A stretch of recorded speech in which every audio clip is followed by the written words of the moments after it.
Hello, friends. If any of you have seen any of my other talks, you know that I am interested in myriad topics. But one topic I've never spoken about is the topic of wildlife. And where did my interest in wildlife come from? Well, I grew up in Jackson, Mississippi, and there wasn't a lot to do, but we had a really good zoo. And as a child growing up, all through my teens, I was just fascinated by the zoo. And when I was really young, I wanted to be a zookeeper. I was just obsessed with animals and found out a lot about them. And that interest has always been way on the back burner, simmering all these years. Before I get into the actual topic of what I'm going to talk about today, which is tigers, I want to mention something closer to home, which gives some perspective on what's going on. And that is, California is the grizzly state. And they have the grizzlies on their seal and on their flag. And it is full of people who are interested in preserving wildlife. The interesting thing is there is just not a big factor of people speaking up wanting grizzlies to come back. Well, the reason for that is pretty obvious. California is full of people, and even in their wild areas, people throng to those areas and walk through it. People and grizzlies just don't get along real well. And in the other parts of the United States where they flourish are mostly areas where there's just nobody, and that's where they like to be.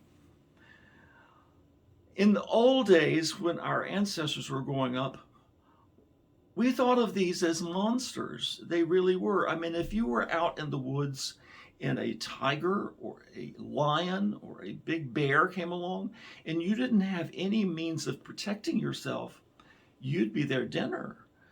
And this would haunt people's nightmares. And it's no wonder that people all over the world have exterminated these large predatory animals that were any place close to civilization. It's happened all over. And this certainly happened in Asia. The tigers have really dwindled. One of the things that interests me is that looking back historically at the range of the tigers, I was really surprised to find out that there were tigers in Europe.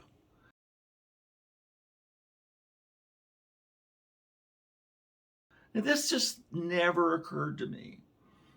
But in the old days, the Russians paid to have tigers removed from the area around the Black Sea and the Caspian Sea in order to have more farmland for their people. And farms and tigers and lions, they don't get along. And so they eliminated them. And they ended up eliminating a whole species of tiger that lived in this area called the Caspian tiger. Now, there are other names for it, depending on whether you're talking about Iran or Turkey or India, but it's the same breed. And it went extinct by 1970, was the last one that was killed. Well, was it just the hunting that got rid of it? No, it was not just that. The hunting certainly didn't help the situation, but also man destroyed its prey. Its main prey in that whole region were the wild boar. And there are two reasons why the boars went. Number one, they're delicious. And number two, if you establish farming in any place, boar and farming are big enemies because boars will come through and they'll eat your whole field up. When I grew up in Mississippi, we didn't have any boars back in those days in the mid-50s and 60s. But now they do, and they're causing millions of dollars worth of damage, and they're having to do lots of efforts to exterminate them to keep them from taking over the whole area. So the extermination of the boar and hunting really depleted the Caspian tiger.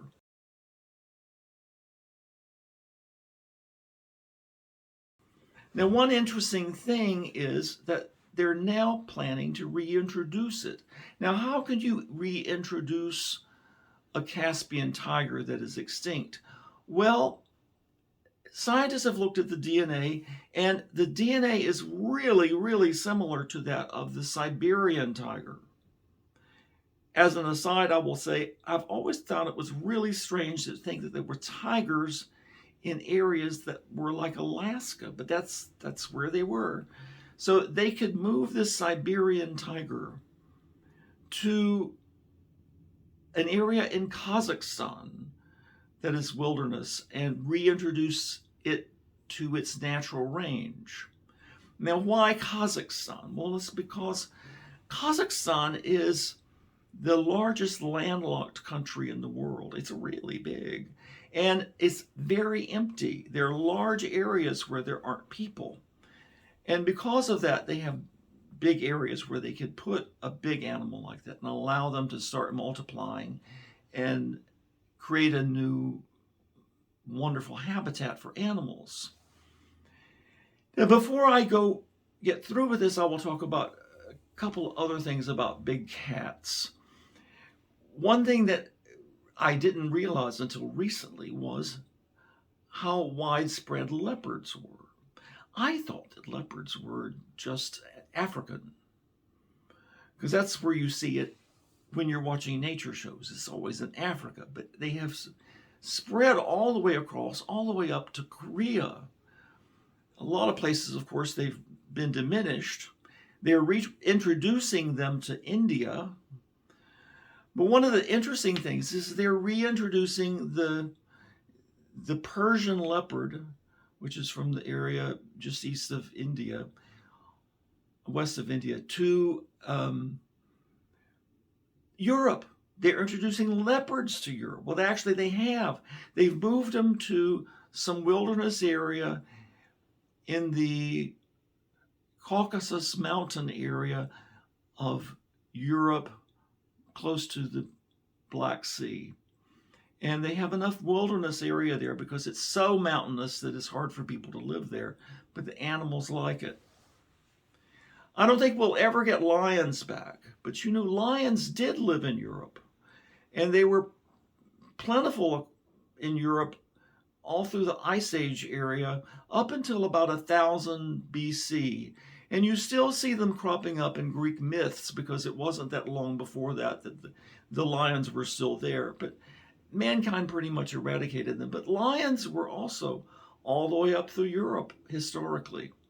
It's very interesting to find out about the range of these great beasts in old times and how a lot of the geographical boundaries get blurred when it comes to animals, because Europe, Africa, and Asia are all interconnected in land connections. So I've enjoyed talking with you about this small interest of mine in big cats.